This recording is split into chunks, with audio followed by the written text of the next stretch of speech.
श्रीधाम आश्रम के इष्ट देवता श्री दत्तात्रेय भगवान, माँ भगवती राज राजेश्वरी त्रिपुर सुंदरी, माँ नर्मदा जी के श्री चरणों में कोटि कोटि वंदन करते समय आप सभी को वैकुंठ चतुर्दशी की खूब खूब शुभकामनाएं। वैकुंठ चतुर्दशी कब आती है? कार्तिक मास में। कार्तिक मास की शुक्ल पक्ष की चतुर्दशी तिथि को, शुक्ल पक्ष की चतुर्दशी तिथि को वैकुंठ चतुर्दशी कहा जाता है।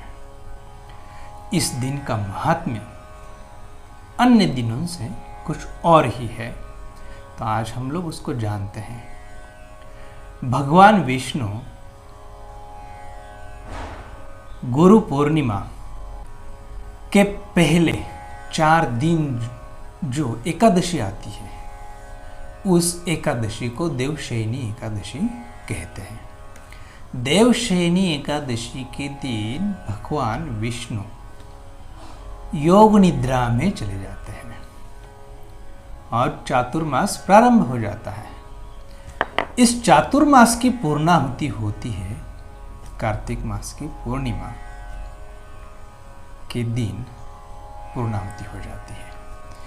इस पूर्णिमा के पूर्व 4 दिन जो देव उठनी एकादशी कहा जाता है, उस दिन भगवान विष्णु जी योग निद्रा से जागृत अवस्था में आ जाते हैं और इस दिन के बाद फिर भगवान विष्णु जी का तुलसी विवाह आदि आदि सब ऐसे विधिवत सब कुछ करते करते पूर्णिमा के दिन तक ये सब विधि चलते हैं।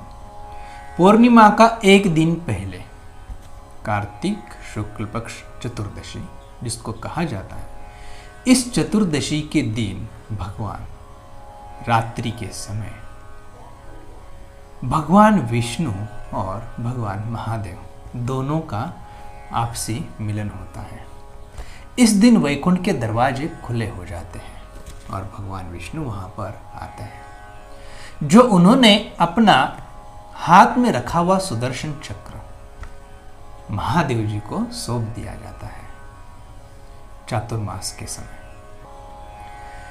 जिस समय भगवान योग निद्रा में चले जाते हैं तो वो राजा बलि के पास 4 महीने पाताल में योग निद्रावस्था से जागृत होके वे वैकुंठ चतुर्दशी के दिन वैकुंठ के दरवाजे खुलने के बाद चले आते हैं वैकुंठ में और अपने हाथ का जो सुदर्शन चक्र जो उन्होंने महादेव जी को सौंप दिया था, क्यों सौंपा था? ताकि इस सृष्टि का पूरा कारोबार महादेव जी को सौंप दिया जाता है। भगवान विष्णु बाकी का समय पूरा कारोबार संभाल लेते हैं, परंतु जब योग निद्रा में चले जाएंगे तो इस सृष्टि का कारोबार संभालेगा कौन? तो वो दिया जाता है महादेव जी को। और महादेव जी उनका सुदर्शन चक्र और इस सृष्टि का कारोबार चातुर्मास पूरा संभाल लेते हैं और फिर यह कारोबार वापस लेने के लिए भगवान विष्णु वैकुंठ के दरवाजे वैकुंठ चतुर्दशी के दिन खुलते हैं। उस चतुर्दशी के दिन वैकुंठ में आने के पश्चात फिर महादेव जी उनका हाथ में रखा हुआ जो सुदर्शन चक्र है वो उनको सौंप कर पूरा इस सृष्टि का कारोबार उनको सौंप देते हैं। और इस दिन रात्रि में 12 के पश्चात वैकुंठ चतुर्दशी के दिन रात्रि 12 के बाद प्रातः का जो समय होता है ब्रह्म मुहूर्त का, उस समय तक रात्रि में उनका दोनों का मिलन होता है, भगवान विष्णु और महादेव जी। उस समय भगवान विष्णु और भगवान महादेव दोनों का मिलन होते समय एक महत्वपूर्ण बात है कि हम पूरे साल भर महादेव जी को बेलपत्र चढ़ाते हैं और तुलसी दल भगवान विष्णु जी को चढ़ाते हैं, परंतु ये वैकुंठ चतुर्दशी को भगवान विष्णु को चढ़ाया जाता है वो मात्र बेलपत्र और महादेव जी को चढ़ाया जाता है तुलसी दल। ये साल भर में से आने वाला एक सबसे महत्वपूर्ण दिन है। इस दिन रात्रि में भगवान विष्णु को बेलपत्र और महादेव जी को चढ़ाया जाता है तुलसी दल। ये बहुत ही ऐसा दुर्लभ योग है और इसे ही हरि हर मिलन कहते हैं। हरि मतलब भगवान विष्णु, हर मतलब महादेव। इन दोनों का शब्द मिलकर हो गया हरिहर, हरिहर मिलन। इसी को हरिहर मिलन कहा गया है। कई अन्य स्थानों में हमने देखा हुआ है जो वैष्णव है वो शैव इनसे लड़ते हैं कि हमारे वैष्णव बड़े हैं और शैव कहते हैं कि हम शैव वाले बड़े हैं। बल्कि ये वैकुंठ चतुर्दशी यह संदेश देती है कि भगवान विष्णु और भगवान महादेव दोनों भी हरि हर मिलन, मतलब विष्णु जी का हृदय भगवान शिव जी है, भगवान शिव जी का हृदय भगवान विष्णु जी है, दोनों एक ही है। जब इस दिन भगवान विष्णु को बिल्व पत्र चढ़ता है और भगवान महादेव जी को तुलसी दल चढ़ता है तो दोनों का मिलन हरिहर, दोनों एक ही हो जाते हैं। ऐसे भगवान विष्णु और भगवान महादेव जी को हम कोटि कोटि वंदन करते हैं, उनसे प्रार्थना करते हैं। आज आपको जो संदेश मिला है वैकुंठ चतुर्दशी का कि ये दोनों जो है वो एक है, कोई अलग अलग नहीं है। तो जब दोनों एक हो गए तो छोटा और बड़ा इसका कोई विषय ही नहीं आता। तो हमें ये वैकुंठ चतुर्दशी ने बहुत अच्छा संदेश दिया हुआ है। इस दिन वैकुंठ चतुर्दशी के दिन हमें करना क्या है? रात्रि में भगवान का हरिहर मिलन होता है, बड़ा महोत्सव होता है। तो इस दिन इस पर्व का हम लाभ कैसे ले सकते हैं? अभी तक तो हमने इसका संदेश, इसकी जानकारी सब कुछ तो हो गया, पर हमारे जीवन में उन्नति के काल आने के लिए, हमारे जीवन में हमारा यश, कीर्ति, आयुष्य, आरोग्य, धन धान्य में वृद्धि हो, कुल, गोत्र, वंश, आश्रम, साधन, ध्यान, भजन, इन सब में वृद्धि होने के लिए क्या किया जाता है? तो इस दिन हम लोगों को दीपदान करना है। तो दीपदान हम लोग साल भर में खूब करते हैं। दीपावली के समय करते हैं, धनत्रयोदशी हो गई, चतुर्दशी हो गई, दीपावली हो गई, कार्तिक मास हो गया। कार्तिक मास में हम सहस्र बातियों का भी दीपदान करते हैं। साल भर में अन्य पर्व आते हैं, उन पर्वों में भी हम दीपदान करते हैं। परंतु वैकुंठ चतुर्दशी के दिन खासकर विशेष महत्व है 14 दीपक का दान करना। अबे 14 दीपक कैसे दान करेंगे? कौन से स्थानों पे दान किए जा सकते हैं? उसका महात्म्य क्या है? ये भी हम अभी चर्चा करते हैं। सर्वप्रथम हम लोग 14 दीपक वो होने चाहिए पूरे देसी गाय के घी के। ये सब दीपक हम वैकुंठ चतुर्दशी के दिन ही पूरे तैयारी करके रखेंगे। ऐसा नहीं है कि हम लोग दीपक एंड समय पे फिर वो दीपक खोजेंगे, घी खोजेंगे, बाती खोजेंगे। नहीं, हमें करना क्या है? वैकुंठ चतुर्दशी के दिन में ही 14 दीपक, उसके अंदर घी, बाती सब पहले से ही रेडी करके रखेंगे। तत्पश्चात मध्य रात्रि में वैकुंठ चतुर्दशी, कार्तिक पूर्णिमा की शुक्ल पक्ष की वैकुंठ चतुर्दशी के दिन हम इस 14 दीपकों को लेकर, एक दीपक हम लोग चलेंगे हमारे घर में जो पीने का बर्तन होता है, जहाँ हम लोग बहुत सारा पानी भर के रखते हैं। मटका हो गया, आजकल लोगों के घर में फिल्टर आ चुके हैं। मटके की तो बहुत दूर की बात हो गई, अभी आजकल प्लास्टिक में स्टोर किया जाता है।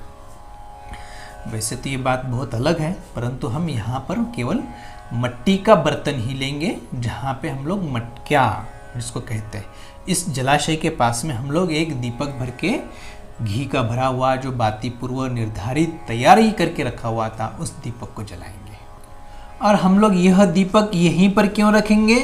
ताकि उस स्थानों पे हमारे पितरों का स्थान माना गया, जहाँ हम लोग जलाशय का स्टोरेज करते हैं, पीने का पानी, भोजन बनाने के लिए जो जल भर के रखते हैं, वो स्थान जो है हमारे पितरों का है।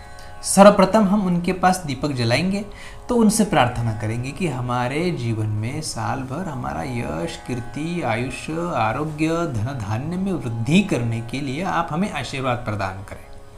हमें सहयोग दे, हमारे बीच में आने वाली सभी बाधाओं को, सभी विघ्नों को हमें दूर रहने की शक्ति दे, हमारे बीच में आने वाले विघ्नों को आप दूर करें, उसके लिए हमें समय समय पे प्रेरणा करें, हमें ज्ञान दीजिए। ये हमारी सबसे पहली प्रार्थना। फिर आएंगे हमारे घर में जो देवता हैं, जहाँ हमने घर में मंदिर, पूजा अर्चना, हम आश्रम में हैं तो हमारे आश्रम में जो हमारे देवता है, मंदिर है, उस मंदिर में जाके हम लोग दीपक जलाएंगे। वहाँ पे एक नहीं, आप और भी दीपक जला सकते हैं, उस 14 में से और भी दीपक आप वहाँ पर जला सकते हैं। फिर तत्पश्चात हमारा आश्रम, घर, जो भी चौखट होती है, मुख्य चौखट पे जला दीजिए। फिर हमारे जिस स्थान पे रहते हैं उस स्थान पे अन्य भी चौखट होंगी, उन चौखटों में रख सकते हैं। फिर दक्षिण दिशा में रख सकते हैं, पश्चिम दिशा में रख सकते हैं, उत्तर दिशा में कुबेर जी का स्थान होता है, वहाँ उनको दीपक जला सकते हो।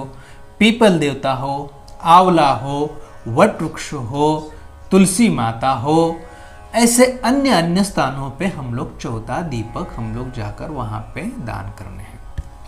अब ये 14 दीपक दान करने हैं, 14 दीपक लेने किस चीज़ के हैं? मट्टी के नहीं, ये आटे के दिए बनाने हैं, ताकि हम लोग दीप दान कर रहे हैं।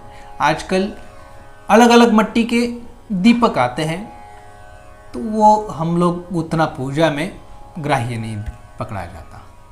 तो जिसके चलते प्राकृतिक नेचुरली जो हमारे पास जो है आटे के दीपक बहुत सुंदर और अच्छे से बन जाते हैं। मैंने कहा ना, चतुर्दशी के दिन हमें दिन में ही ये सब तैयारी करनी है। अब मध्य रात्रि में आप आटा गूँथेंगे कि उसके दिए बनाएंगे, कि बाती बनाएंगे, कि घी ढूंढेंगे, कि क्या क्या करेंगे, ये सब तो दिन में ही करना है। इसलिए हमें ये पूर्व निर्धारित की हुई तैयारी, फिर सब दीपदान करते समय हमें सर्वप्रथम भगवान को भावना करनी है। दीपदान करते समय, जिस समय हम लोग जलाशय के पास पीने का जो पात्र है वहाँ पर दीपक रखते समय भी भावना करनी, जो मैंने आपको बताया हमारे पितरों के लिए। फिर उत्तर दिशा में चले गए तो वहाँ पे उनसे प्रार्थना करना है, किनसे? कुबेर जी से। हे कुबेर भगवान, हमारे घर में धन धान्य की वृद्धि करें। फिर हम लोग आगे बढ़ेंगे पश्चिम दिशा की ओर। पश्चिम दिशा के जो देवता है, शनि देवता, उनको भी हम लोग दीपक जलाएंगे।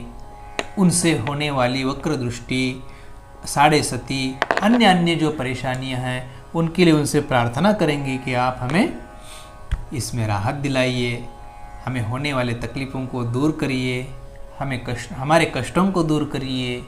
उनसे हाथ जोड़ के विनम्र प्रार्थना करेंगे।